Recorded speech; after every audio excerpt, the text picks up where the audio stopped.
There it is, guys. It is 8 o'clock. It is Tuesday, December 17th, the third Tuesday of December. We're a week and 1 day away from Christmas. But this is the DMR Tech Net TV show. Thanks to Stan, who named it that. Great job, Stan. In fact, Christmas is next week, and we invited Santa Claus to join us tonight. And if you look on the screen, you're going to see him. Santa, do you have any wise words for anyone, especially Tom? You said he was on the naughty list, I think you said.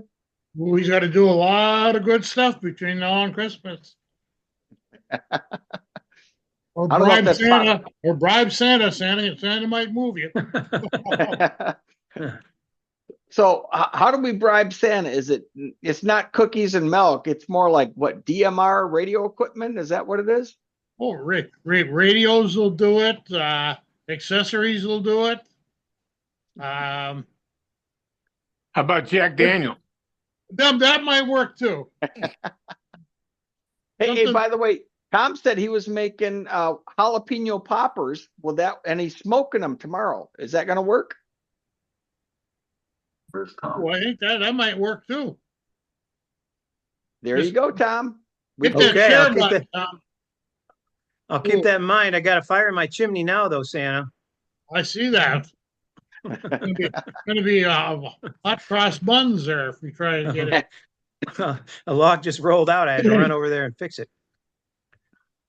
Cool. All right. Well, let's get this show on the road. Tonight, we are going to talk. We don't have a special guest, but the DMR TechNet team members are all going to get on, and we put our topic tonight as to tweak the CPS, which some people call it computer programming software. Other people call it, Steve, help me. What is it? Consumer programming software. Okay. It can be called many things on that one. So crappy programming software. And sometimes that is absolutely true. It'd be nice if they would update it and do some other things. But so we're going to go over some of the settings of the CPS, things that we think are kind of important to change. And I was talking to the DMR TechNet guys today, and we'll talk about doing backups, how to do the digital contact updates. One of our favorites, we talked on it last night, was the timeout timer, and also different CPS formats with different radios. So the first thing on my list was backups, but I'm stealing that from Stan. So Stan, why don't you talk about backups before you poke around and play around with CPS stuff? Why don't you take the lead, and you're muted right now. Right, that's because there's some awful big thunder crashes going on right now. We're under a severe, and here comes Alert St. Lucie. Wait, I thought you're at the North Pole. Yeah, I wish. No, the big thing, whenever I get to messing with something, the first thing I do is connect my radio to the computer, and I read from the radio. And as soon as I do that, I then do a save as, and I save it as it was. Then I can mess with it. And if I really mess with it really bad, I can go back to where I was at the beginning of that session. Or when I make changes, I'll make one change, and then I'll save it again as a different name. And then I may make another change, a second one, and I'll save it again. So I've got a progression of every step of the way, so I can figure out where I goofed up. Because every now and then you do goof up. And tell me about the names you would want to save them as.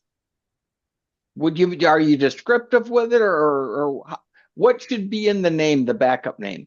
Well, I would do something.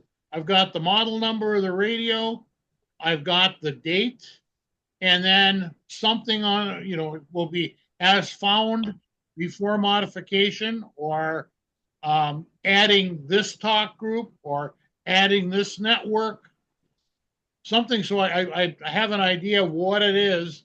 And you can make big long names. There's no no problem with that. But it's something, so it jogs your memory, because a month from now, you're not going to remember what you did. That is so true, and that's why I try and be as descriptive as you can in that backup name. And Stan also said it best: backup, backup, backup. Because I remembered with tech support, did you make a backup? No. Should I have? Yeah, the radio's brick now. It's kind of hard to fix it when we can't go back to when it was working. So very important on that. And should people store them in a special folder, in a special hard drive, on the desktop? Where do you recommend, Stan, they put the backups?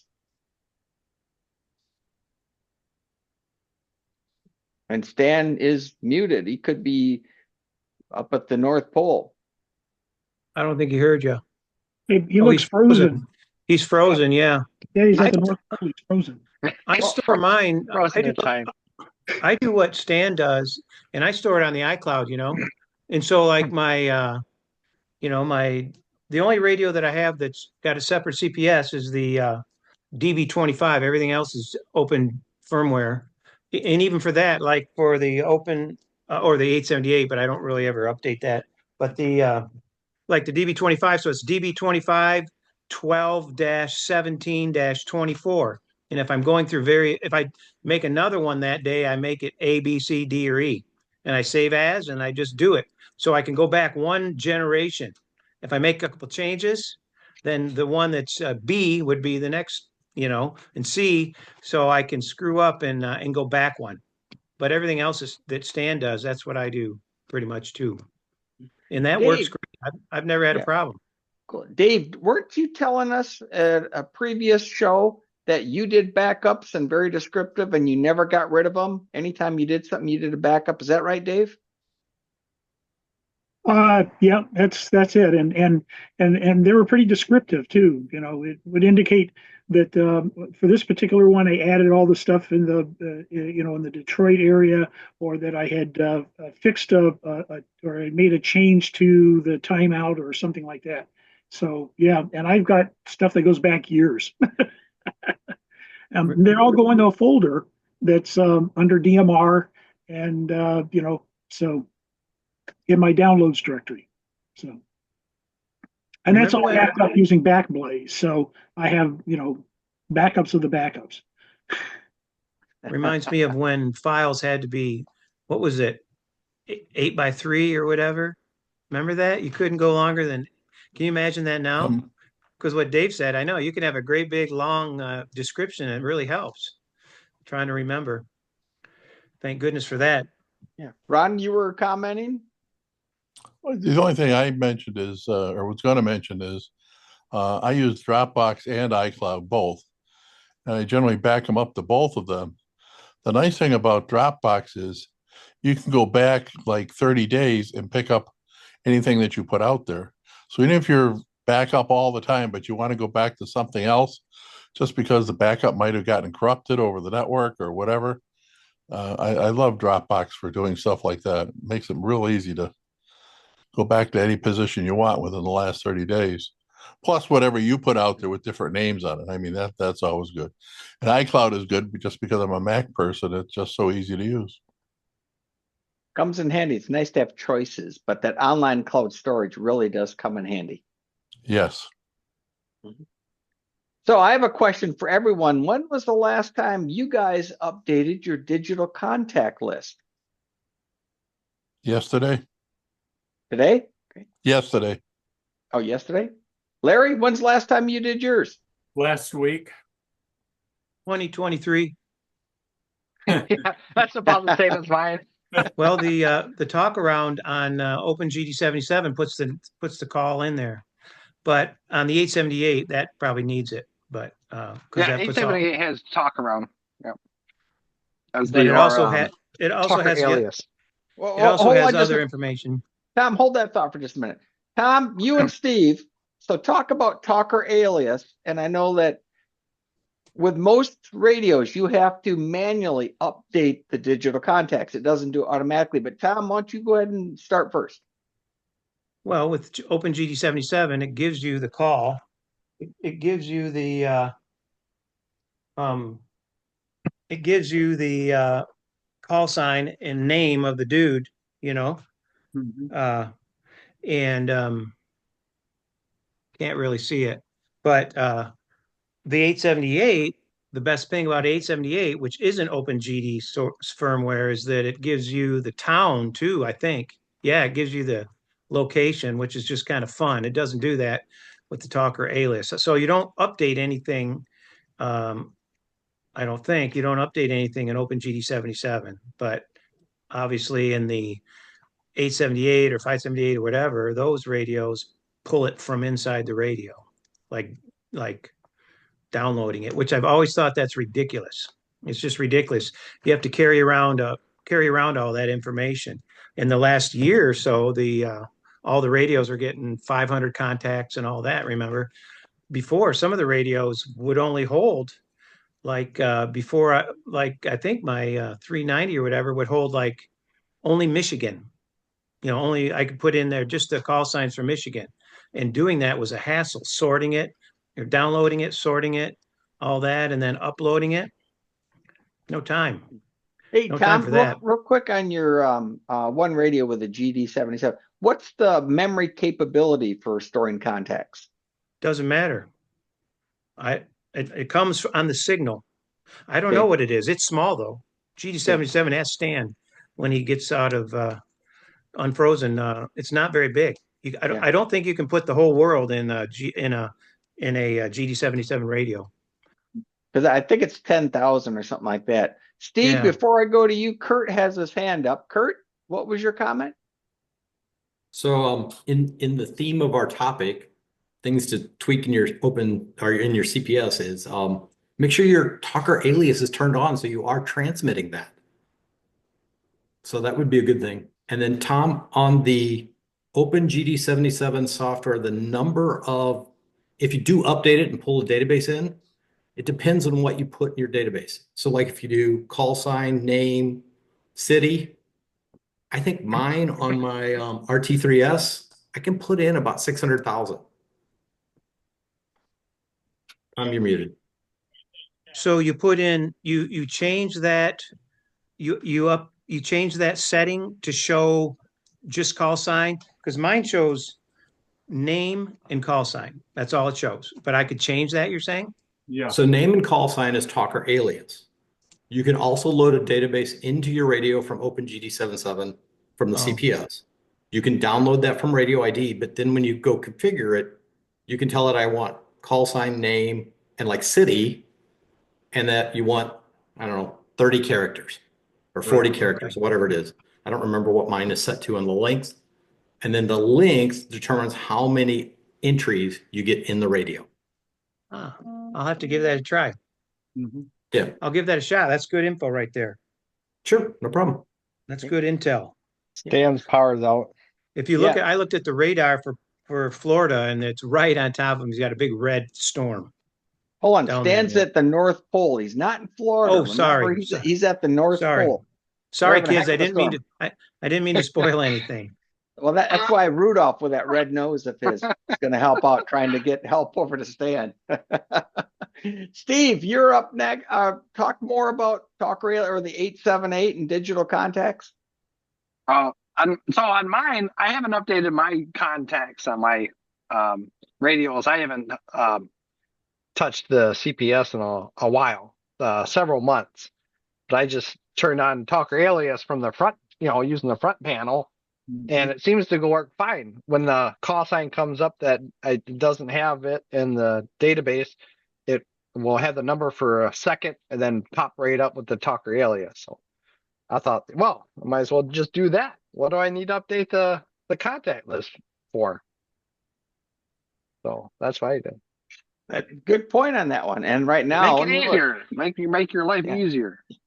Right now, currently, as of this morning at 10 a.m., radioid.net, that's the only place. Well, that's the most accurate place. Everything comes from them. They may share it with other radio companies or whatever, but 272,790. So 272,790 is the total. And if you were going to share or to download the information, hold on just a minute here. I'm going to share my screen once I figure out which screen. There it is. That's the one I want. Can you guys see that? Yeah. Okay.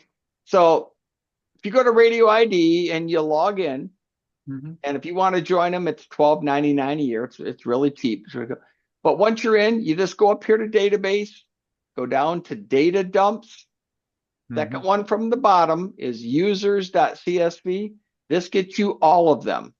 You can also customize it if you're a paid member and put it. I've got a bunch from here. I'm just going to leave that one there, but it's in my downloads folder. And boom, just like that, they've been downloaded. And then give me a minute here. Let me shut that one off, or hold on, stop share. Let me change screens. And then to add it to the, this is going to be with an 878. Stand by just a minute here. Got to hit the share button again. What screen am I on? I'm on number 2.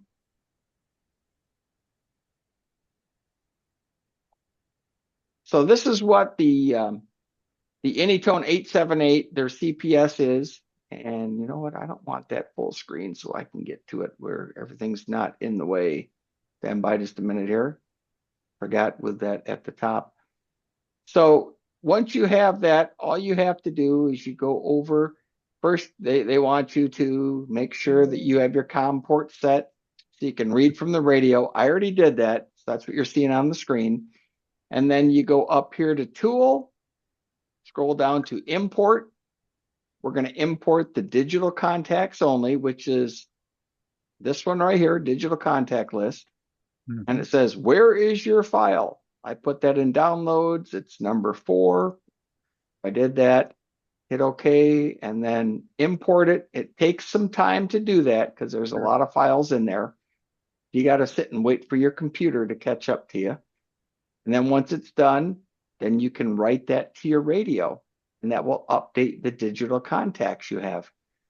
And Dave, since I didn't get rid of backups either, I actually had 29 of that user.csv files on my computer. I said, what am I hanging on to those? I'm not going to use them again. Gone. But the nice thing with Radio ID, if you're a paid member, you can go up and pick where you want the county, the country, or the state you want your contacts from. So say you only want to get Canada and the US, you can get those. But of the 272,000 DMR IDs, I'll lay odds about 240,000 are from those. And you can see in the group, and boom, the import is complete. Then all you have to do after you've done that is tell it that you want to go to, where am I here? I just imported it. Where's my right to radio? And tell it, this is going to screw me up. Click on the digital contact. The only time you ever click this top one, digital contact list, is when you want to write your information to it. Good. So Don't want Dana, to do that. Yes. so a tip that I do is after I write my contacts in my 168, Mhm. I go back and I load a blank contact list into my CPS and Okay. then save it. And the reason is then they're very, very tiny instead of the 10 or 12 megs that Anytone saves. And, you know, if it's 36 or 38K, who cares? I can have a couple hundred of them and not take any space. Very That's a cool. good idea. Yeah. course, And then the I- CPS is also very, very fast that way too. Or you could just get a terabyte C drive and not have to worry about it. Dave, I got The I space gotta isn't say as much something. as how Dave, fast the CPS is without all that data being brought in. and you're right, with that digital contact, it slows everything down when you're trying to write. It's like It 10 does. minutes. So I used to use And my Contact field Manager. PC is a little bitty Evolve 3 PC. So I used to use Contact Manager for importing my contact lists because I have several different DMR radios that I used to play with. Up until the point that we went over 200,000 contacts, and the 878 suddenly decided that you could no longer import stuff in the RDT file. a contact list of bigger than 200,000 contacts. And that's when they added this business where you have to do it through an external CSV file, which I find really annoying, frankly. It's a pain in the ass. I agree. But nowadays, Dave, the rate, this holds, 500,000. But you know what? One of these days, they're going to have enough digital IDs. It's going to, whoops, what do we do now? So I see John, you got your mic off. John, good evening. Welcome to the show. Questions you have for us tonight? He's smiling. He's still muted.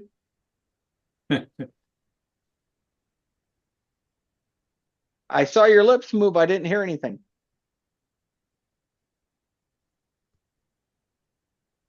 He's muted again. By the way, Kurt, nice comment about Stan as Santa Claus. They had a bad storm at the North Pole, so his power got wiped out up there. Must be Consumers Power or DTE must be running it up there for him. Oh, wait, I can't say that. Hi, Bob. Bob used to work for, was it The city municipality at the Lansing Board of Water and Light. Board of Water and Light? I drove by there today on Washington Street. Good. My pension's still active, I take it? The lights were on, so yes. Dave, you put something in chat. What exactly is that? Is that the name for your backup? That's one of my backups, yeah. Wow. Australia, New Zealand, Canada, US, UK, contacts. Yeah, that's all the English-speaking countries that I care about. You missed it earlier. We were chatting. I said, why do I have all these? I have all these talk groups. I got the Ultra Code Plug, which is the whole world. But it's like, I don't speak Chinese. I don't speak Russian and other countries. Why do I have those in there? But I haven't changed it yet.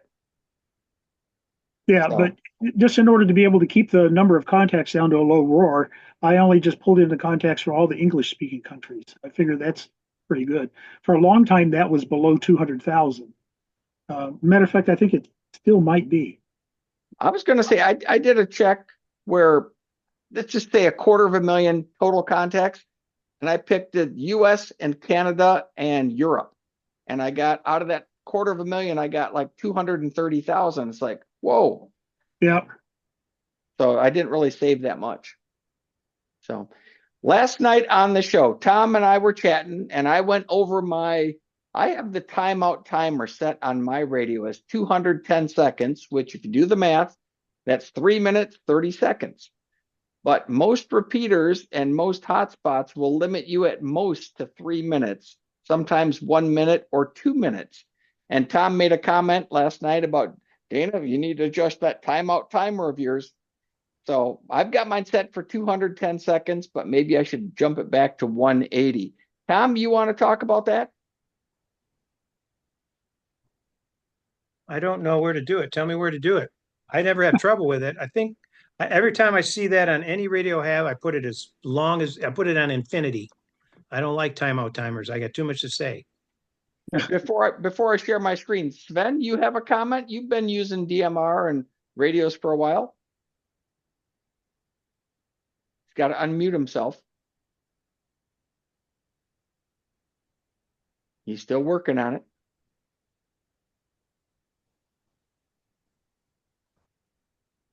Well, while I'm waiting for Sven, hold on. Let me share my screen. I'll show you guys where to find that. Okay, that's on screen number 2. So this is for the Anytone 878. So on the left, under optional settings, comes up with a menu with a sub-menu of all kinds of stuff. And you find the one, in this case, for the 878 or the 578, labeled Other. And you see the second item down, it says TOT. Yeah. It stands for timeout timer. And you can adjust it anywhere from off, well, that'd probably be the best thing for me, off 30 seconds, 60, 90, 120. They do it in 30-second increments. And you can go as high as 240. But if I turn it off, but also it does put a beep on there for you to let you know. So Tom recommends I go back to 180. So I'll have to rewrite that to the radio. And see over here to the right, timeout timer prediction. I have that turned on, so it will beep and let you know you're getting close. I think it's within 5 seconds of it. I got mine at 240. Tom, mine was at 210, and you said at 180. It could be the timeout on the Sky Bridge or whatever. It might be, I don't, well, it's 179. Every time you time out, it says 179. I usually have an eye on the timer as I'm talking on the net on Monday night so that I don't ramble on. And so I'm always paying attention to that. And at 179 is where you did it, but it might be. Is there another setting above that in the Skybridge? Maybe you're right. Well, you can set it to off, so there's no. Get back up here. So there's no timeout timer. On the radio, it is settings, radio set, and then number 7 is TX timer. It's called TX timer. Transmit Whatever. timer. I'm going to set it to off. That's longer than 240 seconds. See, this is a reason to do what you guys say, which I never did, is when you plug in the radio to the computer to do a CPS update, read off the radio, because you might make little changes like that on the radio, without your computer. You might make that change out in the field somewhere, and it sucks it into the CPS, and now that user setting, which you obviously prefer, is in your CPS. One thing is that this is something I need to work more on, is changing the settings on the radio instead of using the CPS, because you're right. Yeah, you're out in the field, but my radios are all here at home unless I'm traveling. Then I put the ones in the car. So, but that's good to know.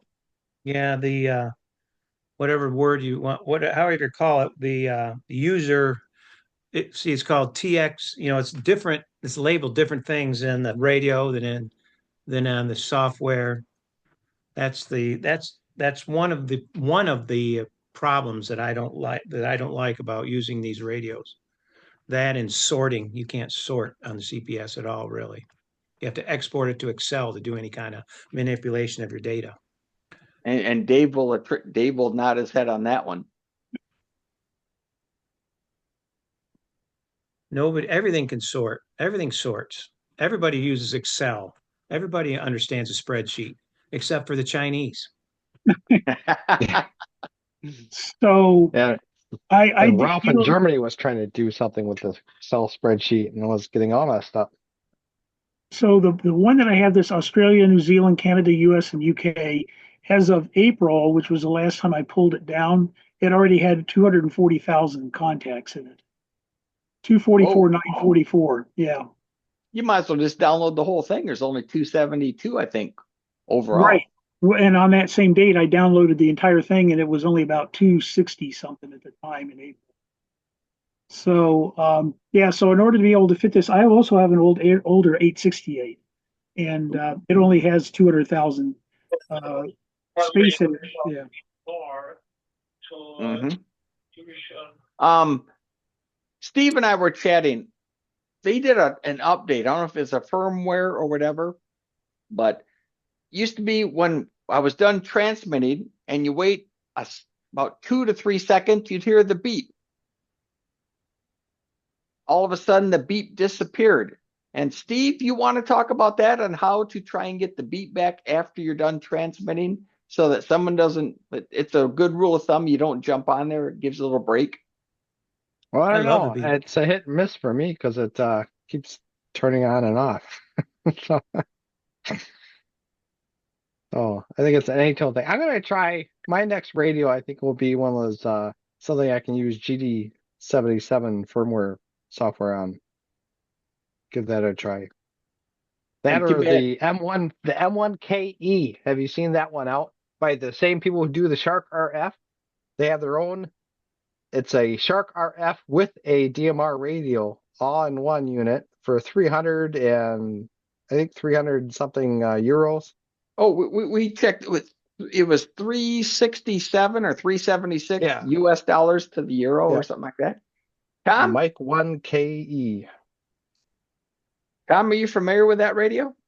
I've seen it. I saw the ad for it in QST, and they had one, like I was saying, mine is the OpenSpot 4, I think. And then there's the OpenSpot 5 that had a radio in it, like Steve was talking about. Now they got the M1KE that's Yeah. got everything. And I bet you they've changed a few things. Uh, there's a couple of annoying things about OpenSpot. There's no screen, and then there's this very faint light that you got to remember all these different codes of what it's trying to tell you. And Oh, okay. and so I bet you they just overall improved the whole Shark RF, because the Shark RF is completely different than the Pi-Star Yeah. dashboard, different than the WPSD. It's not as good, I don't think. It's okay, but it's just not as smooth. The best thing about the OpenSpot 4 that I like is it fits in your pocket and it has a battery, and it's very portable, and it has profiles, 5 different switchable profiles, so you can have you can dial up TGIF network automatically, and you're all set to go. It's like almost like changing zones. Oh, that'd be nice, because then you or could you set can up or like you the can run private calls on TGIF. Yeah, you can run like C4FM like I do, and profile 1, then profile 2 is DMR to Brandmeister, profile 3 is DMR to um, uh, uh, the Nets channel 31266 comes up first. So I don't even really have to do anything with my radio. The hotspot switches it. You can configure all that. It's all focused on cross moding, but it can get hairy and it can get messed up, and you'll learn to reset it. I did, I guess, in the learning process. Maybe the M1KE is probably smoother about that stuff. The latest and greatest. I only paid 200 and something for mine though, under 250, I think. They have a And sale going on right now, I think, for the Shark RF4 and the 4 Pro. oh, do they? Yeah. Oh, so that's what they say 4 Pro. I always say 5, because also the Pro has 10 different profiles, which I use 5. Ooh. I mess one up and then have to erase it and do that all the time. So I've learned a lot using my Shark RF stuff. I think it just gives you a whole digital voice capability, not just DMR. There's our You know. product endorsement. It's like, this Well, teaches me programming because I have to redo it all every week. yeah. Well, That's not a I went really back good one. and I had one issue, and they're really good. The first thing I noticed about the Shark RF was that it's in euros. It's like, what the heck is that? I'm not sending any money to Yeah. Russia, and or it's actually Estonia, right next to Russia. Yeah. And I Estonia. emailed them, and very quickly they emailed me back and said, "You can't buy it in the United States. You got to get it from us. We'll ship it right away, no problems." And so I did, and they did. I got it just as quick as it was coming from DX Engineering or something. Wow. And I also emailed them with questions, and they emailed me back. They have good support over there. In good English and everything. So it doesn't really matter. Don't let the euros get you. They do that to keep the price down. If they sold it through Bridgecom would tack on 50% or something. More. All right. Hey, John, stand by for a minute. Tom, Kurt posted a message in chat for you about his Open GD77. Kurt, do you want to comment on that? And then we're going to go to John. Sure. So we were talking about the settings and how many contacts you get in. So mine is set for, let me open that back up. I've got first name, last name is all I do in there. And I've got it set to 26 characters of length, but that gives you 193 contacts can be uploaded to a RT3S. So where is that? Where is that? So that is the section that's called download call sign database. So that is under extra and then download call sign database. Okay. I'm going to mess with that. Thank you, Kurt. That's cool. Sure. No worries. Tom said it best. He's always loves to explore and play around and try new things. Isn't that right, Tom? Well, that's what you do with this hobby. But I mean, everybody's learning, and DMR is getting better every year. I mean, it's a new thing. I mean, think about it. How many guys this is my first time on here, and they could have been a ham for 25 years and they're getting on digital voice. It's unique. It's new. It works. It's just such incredible fidelity. It makes it fun. Hey, I got an interesting thing that I experimented with too. I will tell you, Dana and everybody. I wanted to send CW over my hotspot. just by holding the mic and sending it. And guess what? Guess what the result was? Negative. It will not work. The vocoder, the voice encoder, is tuned for a human voice. It cannot detect the beeps of a keyer. It sounds like errors. It sounds like something's wrong, like interference. I couldn't believe it that encoder is so sophisticated in its I guess that's software programming or whatever, but it won't work. I thought it'd be so fun to be able to practice CW with somebody trying to learn it or something over DMR, right? Can't do it. Yeah. So someone needs to invent or change or modify a vocoder and a radio to hear a CW keyer at some frequency, whatever it is. But I could not get it to work. I couldn't figure out why no one was hearing me. Surprise. And Well, John, Tom keeps keying up. What? Steve was poking fun at you. So I was looking at this M1KE. It doesn't actually have a radio. It just has wireless LAN in it. Right. Yeah. So yeah, it's not an RF radio. It's just like a connection to the immediate hotspot. Right. So if you have a license, then you can use the DMR and the system fusion networks and all that stuff. But it's also for unlicensed operators to just talk to each other over the wireless LAN. Oh, and that's the way the OpenSpot 5 is also, I wonder, or the Pro, I mean? I don't think so. I think the OpenSpot Pro is meant really specifically for only connecting to DMR and D-Star and those kinds of networks. Huh. This one's got a new twist to it. This M1KE. Something new. It caught some attention, I'll tell you that. Yeah. It looks pretty cool though. Well, hotspots are going to get better. I mean, they should. Different We things. had Brad up in the UP who said he'd love to have if your hotspot had a cellular connection so that it was all together when you're traveling, it's ready to go. Yeah, that's it. That's that RF. That's that one radio, RF1 or whatever it is. The R Finder? R Finder. Yeah, the expensive one. So there's a question for you guys. When will the CPS version upgrades, major version upgrades, show up? That's your question for your buddy over there at the sales guy, the service guy. You mean Jeremiah? Yeah. Ask him when we're going to get a version 6.1 of or whatever it is of the 878 CPS. Wouldn't that be great? Where you can sort columns and change things. But see, nobody's working on that. I bet there never will be one. This is my prediction. Well, one thing, Tom, on that, and this is one of my complaints. If you have an Anytone product and you get it from Bridgecom or anyone, look at the owner's manual and you can tell it was translated. Because I'm serious, you can. Yeah, I used to call manuals like that on ones that came from Japan were written in what I call Japotech. Yeah, I remember. I remember. Yeah, it's the same problem, same exact thing. It feels like the Japanese stuff from the 70s. That's what it reminds me of. Yeah, and that's what it is. But when I worked at Radio Shack, they had honest to God, they had an owner's manual department. We actually won awards for our owner's manuals. And Tom and I were chatting one time. Tom goes, I need a service manual for the HTX 202, which is their 2-meter handheld, the first one they came up with. Said, Tom, it's right there in your owner's manual. He gets it out. It is. They included a service manual diagram of it. So. And probably the next year, if they had a little upgrade to a piece of equipment, they upgraded the manual. There might have been a typo here or an unclear statement there. They kept upgrading it every year, and the Japanese manufacturers do that. Their manuals are very good. I mean, radios are so complicated now. This FT891, man, it takes a month to learn it, and it's not a complicated radio. And so you need a good manual, or a good manual sure makes it handy. With the Anytone stuff, they tell you to watch YouTube. Yeah, Yaesu's menu system, particularly on our HF radios, leaves a lot to be desired. Well, yeah, that's probably true.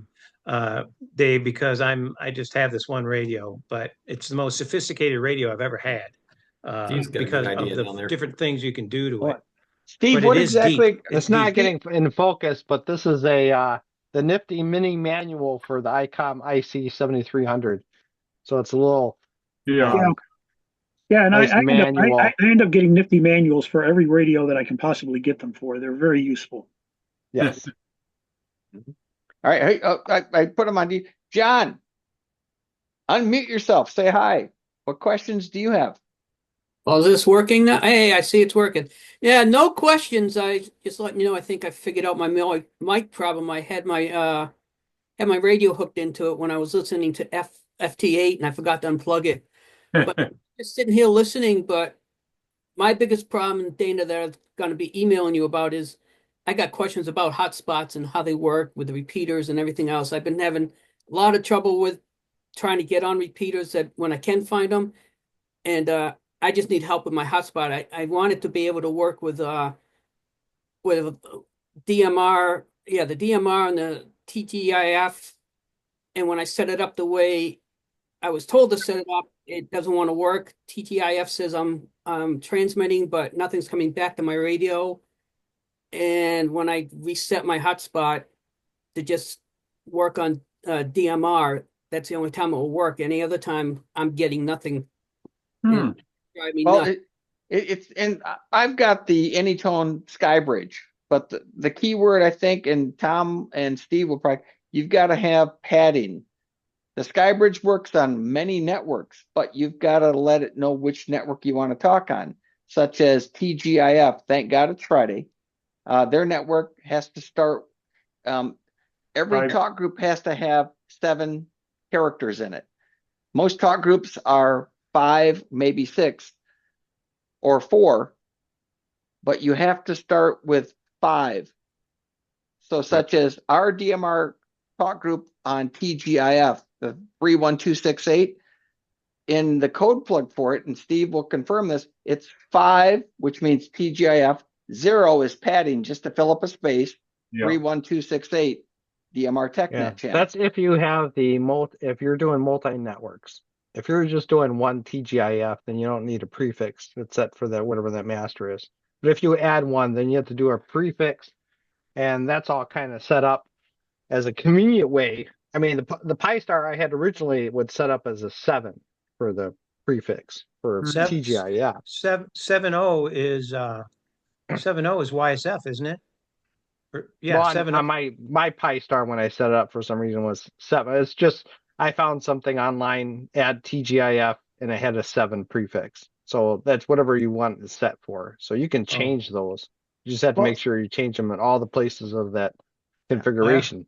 And Steve, network. remember before the WPSD, you had TGIF as 4, started with a 4. Oh, 4. Yeah, maybe it was 4. It's one of those. I can't remember which one it was. But now they've got it standardized in WPSD as a 5.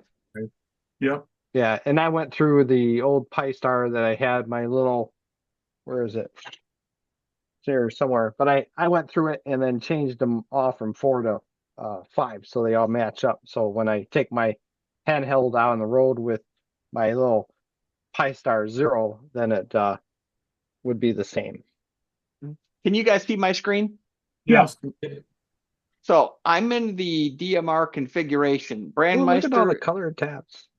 I have a few, let's put it that way.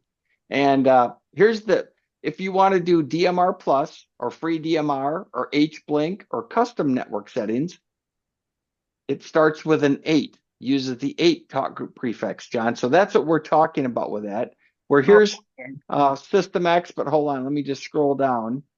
Here's TGIF, uses 5. Yeah. So your talk group, when you set it up in the CPS, has to start with a 5, and you have to turn it on.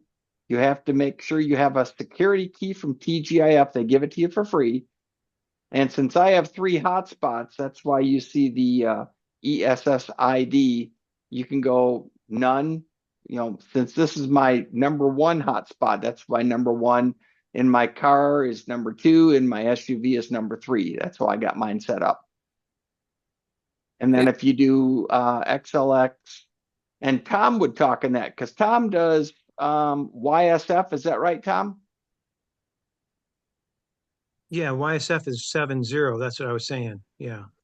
7.0, then whatever the room is. Yeah, I don't. I don't have that set up Do you go yet. DMR to YSF or YSF to DMR? I do, no, you don't do YSF to DMR, you do C4FM. C4FM is the equivalent to DMR. It's the mode coming out of the radio. Then the hotspot throws it onto the YSF Yaesu fusion repeater based network. It's very, it's quite confusing. Yeah, I guess my question and- is more, do you have a Yaesu radio that you talk to DMR talk groups? Or do you have a DMR talk radio that you talk to? Yeah, the Yaesu little talk groups? FT70D C4FM little $160 handheld. I talk into my open spot and come out on TGIF 31268, and or I go into Brandmeister too with it. That's because the open spot has a built-in codec, so you can do that. Yeah, yeah. WPSD has the same thing. It depends. It's a hardware issue, right? It depends on whether or not you have a codec in the hardware so that you can do cross mode like that. It's not a feature of the firmware at all, because the codec is patented. Those codecs are patented. Yeah. I would say after my adventures in that, the best rule is going DMR to Brandmeister straight. When you cross over like that, the open spot, sometimes it hiccups. It does this. It gathers up data and then throws it up. And I talk with them about it, and I've read about it, and it has to do with the way the Brandmeister network delivers the packets or something like that. It doesn't happen on TGIF as much, but I just switch hotspots. I'm tired of. I think that's why when RF Shark brought out their OpenSpot 4, they brought out two versions. The regular OpenSpot 4 doesn't have the codec in it, and the Pro has the codec. Oh, okay. So that's for people who didn't want to have to fiddle around with the codec and pay extra for it if they weren't going to use it. The good thing is that there's a menu, like a quick start menu guided thing to say, what are you starting with? I'm starting with Yaesu C4 FM radio. Where do you want to go? I want to go to TGIF, and it helps you along pretty intuitively, I would have to say. But I my old generic hotspots just keep on chugging away, and I don't know. That's why I'm always. I mean, the whole idea of like the OpenSpot 3, when they all came with this codec, was that you could invest in the OpenSpot 3 with its codec and only have to buy one digital radio. Maybe. Yeah, it kind of works. Yeah. So hey, John, if you look at the what I'm sharing my screen, if you notice over here on the DMR Masters, there's no color red. So that means I am hooked up to the Brandmeister 3104 out of Chicago, the free DMR in the United Kingdom, and the TGIF network. I got 3 networks on my one hotspot. Yeah, you're using the Max, correct? I'm using the what? Your Skybridge is the newest version, the Max. Is that what they call it? Actually, it was the Plus, but now it's been upgraded to the Max. So yes, you are correct. Okay, I'm using Skybridge, but it was before. I don't even think it's the Plus, but I set it up with the DMR gateway, like an operator in Canada has posted how to do it, and it shows everything that's showing here on your side, what networks I'm on. But it at one point it worked because I got onto a network that I could hear on my home base, and after that it just stopped working, and I actually have to turn off the DMR gateway and just go back to regular just DMR before it will work again, and then it will only work on Brandmeister. I can't get it to work with anything else. I actually had set it up just for TGIF, and the website showed that I was actually transmitting into the network. But when it came back to my radio on Parrot, my radio said, "Yeah, I'm receiving a message," but it was a split second. "Yeah, I'm here." Then it was gone. Steve, any clue? I don't know. Interesting. Yeah, right now. And you were using the TGIF Parrot talk group, correct? Yeah, I was on the Parrot talk group. Yes, on TT. But on TGIF. Yeah. Okay. Yeah. because there's two parrot talk groups here. There's one on the Brandmeister side and there's one on the TGIF side. Yeah, the one on the Brandmeister side worked. Yeah, that works. But when I switched my whole system over to try TGIF, like I said, it said network says I was transmitting, but the parrot did not transmit anything back to me except a split-second signal, and then my radio went back to listening. Makes you wonder if there was something wrong with their parrot. And they did that have might a be an problem. issue with TGIF. One thing with TGF, they say the parrot is a public talk group, where with Brandmeister, they say it's a private. And right now, mine is set on TGIF parrot, KC0MYP testing. And there's the private call. Put the volume up. Turn my volume up. KC0MYP testing. So, Are you sure? and it's Are you sure you're not in a Brandmeister parrot? no, that's TGIF. I can go to Brandmeister What's the parrot. group? What's the talk group on TGIF? It's the same number. Hold on just a minute here. No, it can't be the same number. If you're the NATJ same talk group testing number, on you're in TGIF. Brandmeister. Hold on. Here's the Skybridge parrot, which is Brandmeister. KC0MYP testing on Brandmeister. Yeah, okay. Great. KC0MYP testing on Brandmeister. Mm-hmm. So I have them on both, but I've got so many zones with this one. My masters are my favorites, 8 channels. Looks like you just have a private call to 9990 and you're doing the same thing for the one you just did. I just had You're the doing same the same exact talk thing group. that John said he had. I just got my TGIF echo, which I never use. I just used it. Testing. 1, 2, Talk 3. group 5009990. If that sounds right. It just sent a signal back, but no voice. A real quick one, just like Yeah. like John I think described. there's something broke on TGIF. John should try, he should try the 31268. Get on the old TGIF, the best talk group on all of digital voice. There you go. 31268. So it'd be 50 31268. 1, 2, 3. Yes, if I can't get my gate to work, that's one of my problems. We got to get his hotspot working first on that one. Yeah. Kurt, is it working? Is your parrot working? Sorry? Is your parrot working for you? It was garbled the first 2 or 3 times when it came back to me. Third time it came back pretty clear. So I don't know if there's some network issues or server issues at TGIF, but it is working, but iffy. Well, But- as Tom said it best, he said the best talk group out there is 31268 on TGIF. So to John's answer though, I run multi hotspots. I have a hotspot for Brandmeister and a hotspot for TGIF.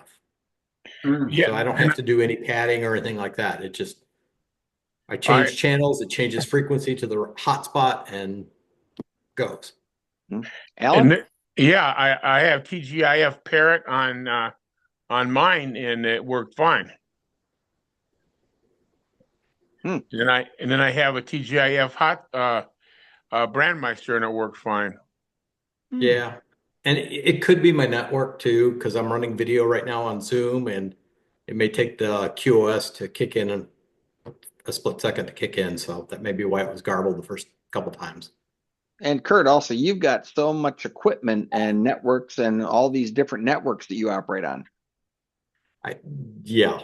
That and so I work for Cisco, so I've got a whole Meraki network in the house too. So yeah, and I've got a lot of stuff. This is Alan again. There's two parrots on TGIF. Oh, yeah. This is a KDA VJD testing. This is the 5031000, and this is a KDA VJD testing, and they both work. Yeah, try the other one. Which one? Oh no, I was for who was the one that had the issues? That was John. John. Oh yeah. Maybe John. Well, actually, a bunch of us was 31,000 one. Well, all you need to do is just stay on TGIF 31268. Well, yeah, no, but it's good to have the parrot so you can test your equipment when you need to. And I know I was having trouble when I first modified my code plug for TGIF, and I added parrot and then the Michigan Tech Net, and I don't know, there was a couple other ones. I think the diabetic net on TGIF, and but the parrot I couldn't get it to respond, and that's when Jeremiah. I talked to Jeremiah about it, and he said that I needed to make it a private instead of a group call. Exactly. And then it worked. Then it worked just fine.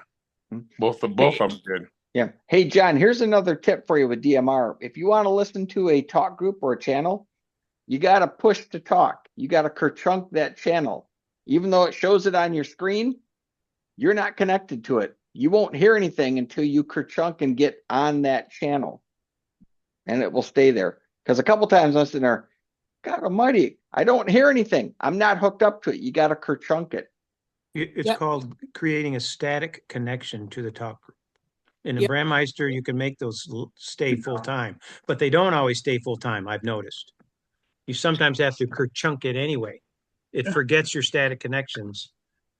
Whereas TGIF, that's right. You do kerchunk it, and if you don't do anything, it goes away after 15 minutes. There is no static connections in TGIF, right? Is that right? I think. Well, Yeah, there's I no asked, stat. They're all thing. They're whatever one you're on is the one you're on. So Yeah. well, you stay on that one. It's not like a repeater. After 15 minutes, it kicks you off. With Yeah. TGIF, you don't have to worry about that. But you don't need to do a disconnect channel on TGIF. You just change groups and you're good to go. Yeah, I was actually talking in it. Like I say, I was monitoring myself on my TGIF, and it said I was transmitting, and it showed me also on their parrot. Like I say, it came back the split second, and then it was gone. No voice, nothing. Did it show up on the dashboard did you go to TGIF network dot whatever it is and put on the you can see it on their screen when you transmit? Yeah, let me yeah, TGIF .network, and I was monitoring.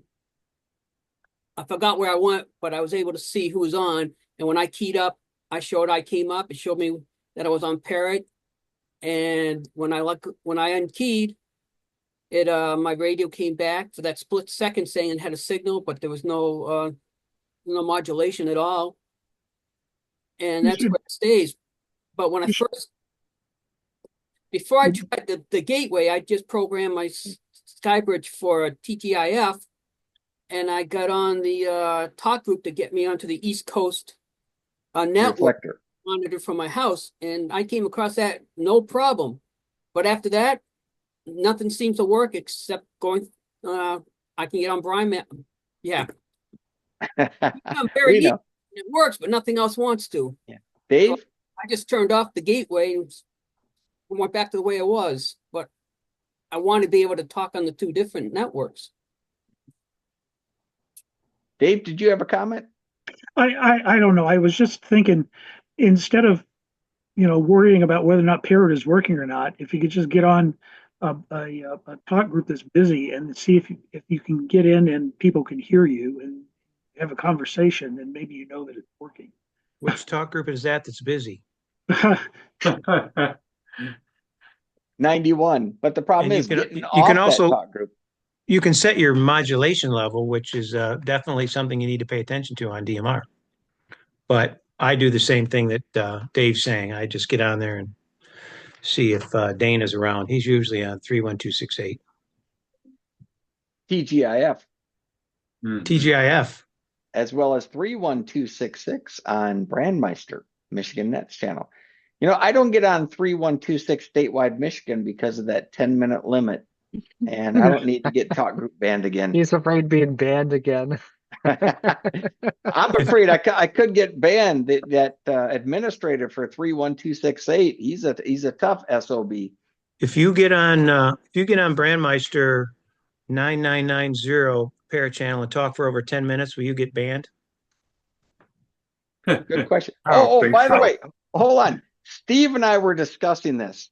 So if we're doing a private call, say I'm using my radio calling directly to Steve's radio and we're chatting, do you have to ID every 10 minutes? What? Yeah, according to the FCC rules, you do. Yeah, you're still What are you doing talking about? RF. Steve and I we were chatting about that. All of a sudden he goes, "Hey, we got to give an ID." So, and thank you. You also gave my ID for me too. Yeah. So if you're doing a private call or something like that, doesn't matter on a net. You always have to ID every 10 minutes minimum. The Right. FCC is listening to you on your private call. So And yes, the you do. reason the repeater, what the repeater does is it sends a CW ID. If you listen to it with an analog FM receiver, you'll hear the DMR repeater send CW IDs. Yeah. Mhm. Wouldn't it be cool? I want my hotspot repeater Yeah. to send out a CWID. Yeah, yeah. Can you do that? Contact our Shark RF and say, make me open spot 5 that does CW call sign identification every 10 So minutes. you wouldn't have to worry about it. It would be Yeah. like a repeater in town, and you'd be talking, and Yeah. all of a sudden you hear that ID. So that would be pretty cool. And make it so it overrides everyone else's things so they can't talk. Well, or just key your mic and your key and encode. No, you'll get banned from Brandmeister. That's doing what I was that. saying. That doesn't work, Alan. Alan, No, that I- does not work. I can't do purposely put the frequency for my open spot 3 on 433.92, so it's on the same frequency as all the key fobs and the TPM sensors. Oh, You know, my And they don't send us an ID. They're Part 67 devices. the open Interesting, spots, Dave.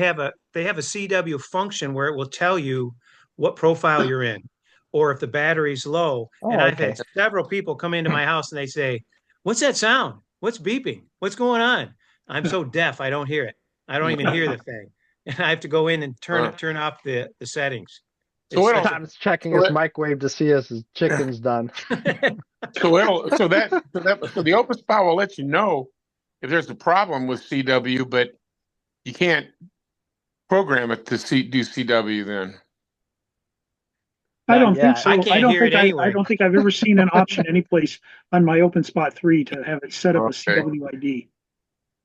Hmm. I Thanks think for- they figure that it's only 3 milliwatts or ever how many milliwatts it is. Yeah. So are you guys were talking about that new mic one? Yeah. They have. What were you saying about it now? The only RF that goes in and out of it is wireless LAN. It does Oh. not have an actual radio like what we would think of, right? It's wireless LAN IP. So it does DMR over IP. okay. What frequency is But wireless LAN? you're still connecting to an external like phone or cell phone, right? No, Yeah. And it doesn't have its own No, no, connectivity. It turns out that you can talk to another M1KE that's within a reasonable distance by just going Wi-Fi direct. Oh, okay. Right. Otherwise, it needs a wireless It needs a LAN Wi-Fi. interface and access And that's point a radio. in order to operate. Yeah. Yeah. So Steve just changed his mind. He doesn't want to get one now.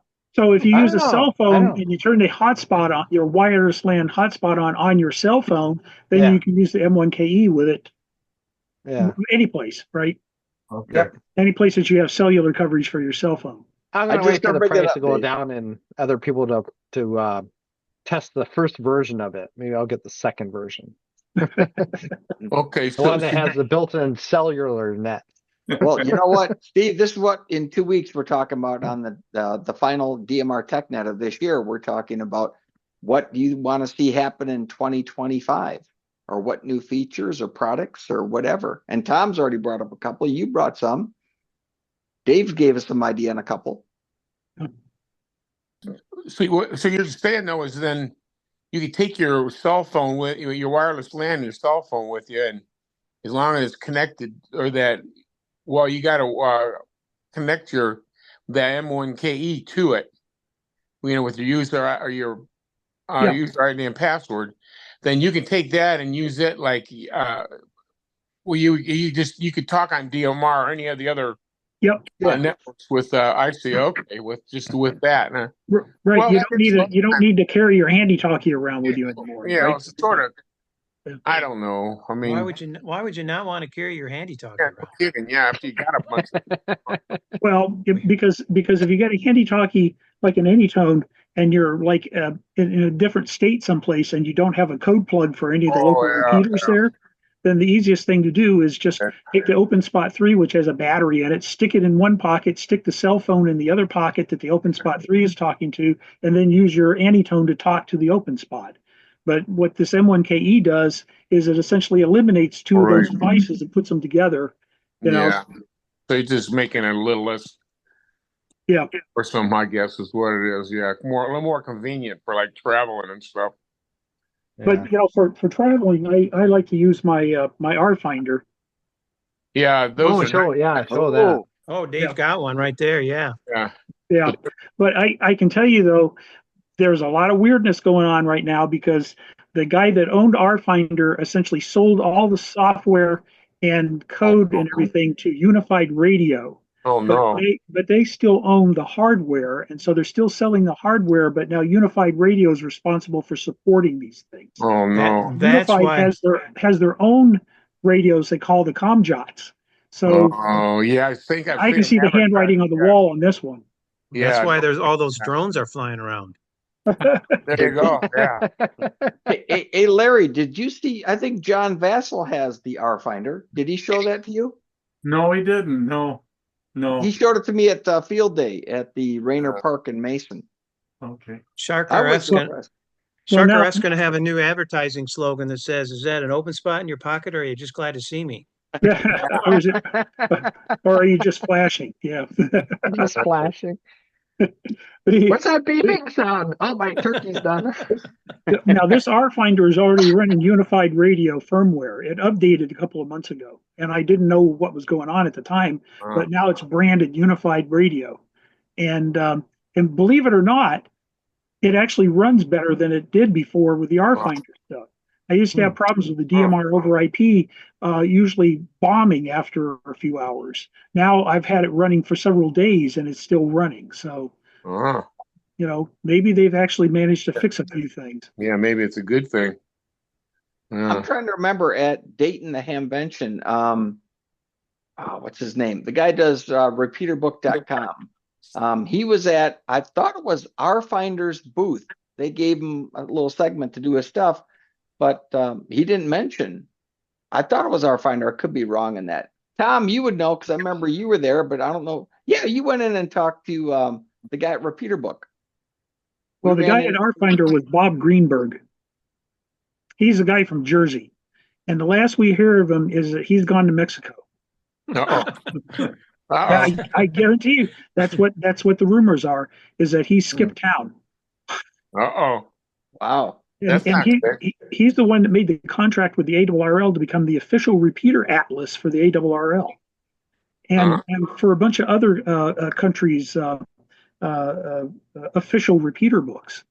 And so they've got like something like 60,000 repeaters in this repeater atlas, and the R Finder application on the cell phones no longer works because they took the database. Unified Radio took the database, and it's no longer owned by R Finder. And so you have to go to the Unified Radio site, their website, and they have a portrait style interface that makes it look like a cell phone interface that now connects to that database. So you have to put that on your phone and then use that to run your to be able to look up repeaters. But for whatever reason, the R Finder interface still works on here. They made it work on here. So, you know. Hey, Dave, just curious, what kind of price is that radio, that R Finder? It runs right about 1,000. Yeah. They're not cheap. But they're good. Well, they were good. We'll see if they still are. Yeah. Well, one convenient thing about it is like it's your cell phone too. Yeah, you can put a SIM in these things and use it as your regular cell phone. Yeah. The down part of it is that whatever version of Android is in it when you get it, that's what you're stuck with. They will Oh, never update the Android operating system on these, okay. Oh, that's not good. which I find is a problem. So, Well, good info on that one. I guess I won't even look at Bomber That's right. Got to get those pixels. saving up for that. Maybe you can upgrade it with GD77. but it's but I mean it is an Android phone. You see, you know, it's got the interface, right? Mm-hmm. And it has 2 SIM slots, so you can put a couple of SIM cards in here. What a lot of people do is they get the MVNO stuff from like Mint or something like that just gets them a data plan, and then you get for like $15 a month or something like that, you get like 20 gigs of data, and that's more than enough to use for this stuff. Digital And, stuff doesn't take much at all. No, but since I already have a cell phone, I've got 5 lines with T-Mobile, so I pay enough for cell. Thank you.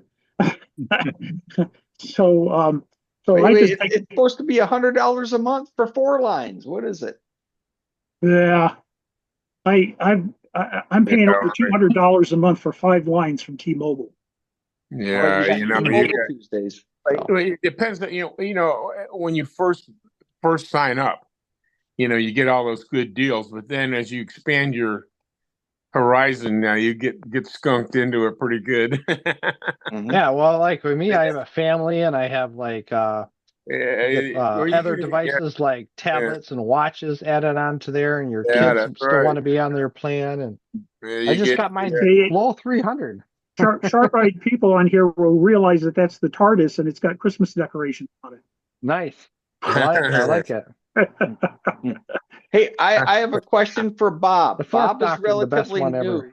Yeah, Bob is relatively new to DMR, and he's got an MD380 with a hotspot. If you guys were going to recommend upgrades or things that Bob should do, because right now he can only get on Brandmeister, he can't get on TGIF, what would you guys recommend for him? Or Bob, do you want to add anything onto that? No, not necessarily. I'm so new that everything you're talking about is about 6 steps above me. If you're handy with the soldering iron, you can change the MD380 into an M17 radio. Well, with a hammer, do a lot more than that. Yeah, but the M17, the MD380s is one of the radios that they have hacking instructions for to be able to run M17 firmware in. Oh, okay. And M17, Bob, is another network that's out there like Brandmeister, TGIF, YSF. You'd be one of the 3 people that have M17 running. You can program the a code plug, add a TGIF to the code plug of an MD380, I think.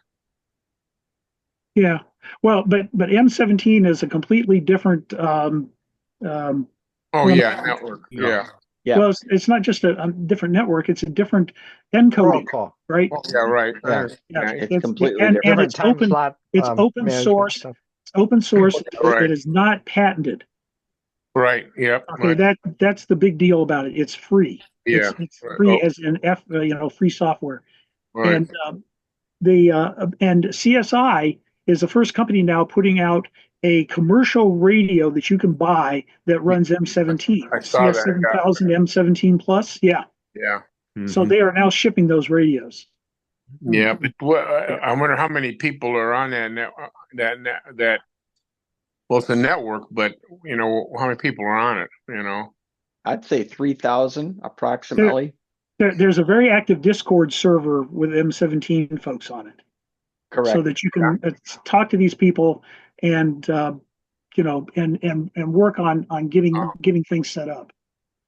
But one thing with Bob's hotspot is that it can't do 2 networks. It can only do 1. So he's only on Brandmeister. Well, it's not a. It's a Pi Zero. It just doesn't have the horsepower. Well, it's an old one. I thought you could still go in and okay. Well, we had to do some. Jeremiah had to help us because I couldn't his radio. When I plugged in the code, plugged in my computer, it wouldn't read the radio, even though I had the MD380 software. but every time try and read from the radio, it never connected. Jeremiah said you had to get a special file. We got that. Then it could read it, so we could add 31266, the Michigan Nets channel, to it. But we couldn't get TGIF, anything on TGIF. And come to find out, the hotspot doesn't. It's only for one network. So if Bob had a second one, hey, I've got one over here behind me, Bob. We could program that one for TGIF, and that way you could do it. That'd be like Okay, so you're saying I can only do one network at a time, is then what you're saying? well, it can only do one network, period. So if you want, you can't do duals. Oh, God, that's what I mean. It's not like WPSD where you can run multiple networks. Yeah, right. Okay. Well, the old Skybridge, before they, the Max, he gave me some code to put in there where I could do TGIF and on there too, on both of them. I wonder if you could do that on this one. Well, that's the plus, and you had to copy lines of code and put it in. Yeah, right. Yeah, right. But with the Skybridge Max, with the WPSD, you don't. Right. You just turn a switch. Yeah, I understand. I've got 2 of those now. I mean, I upgraded it to that, but still, I remember putting the code plug that adding that. I mean, he had instructions on their web page on our video on how to do that and what to type in, and I did that, and I was able to do TGIF and Brandmeister with the old Pro, SkyMax Pro or Skybridge Pro or whatever it was called. So you probably could do that on Bob's, but you'd have to put that code in there. And I know it was on their on their YouTube channel. Alan, the Pi board on it will not support it. The Skybridge Plus had a 3B board, Pi 3B. The Skybridge Max has the 4. Now they're up to 5. So Bob has the Pi 0 or a Pi 1. It doesn't work. We've tried it. Oh yeah, even had Jeremiah get involved. So okay, well, all right. Okay, guys, I got to get to another network, so I'm sorry, but I just want to wish all a Merry Christmas. Okay, and, Merry Christmas. Happy New Year and all that sort of good stuff. Yeah. Merry Christmas, Ron. Be safe, be well. You too. Threes, Merry Christmas. Thank you. I gotta head too, guys.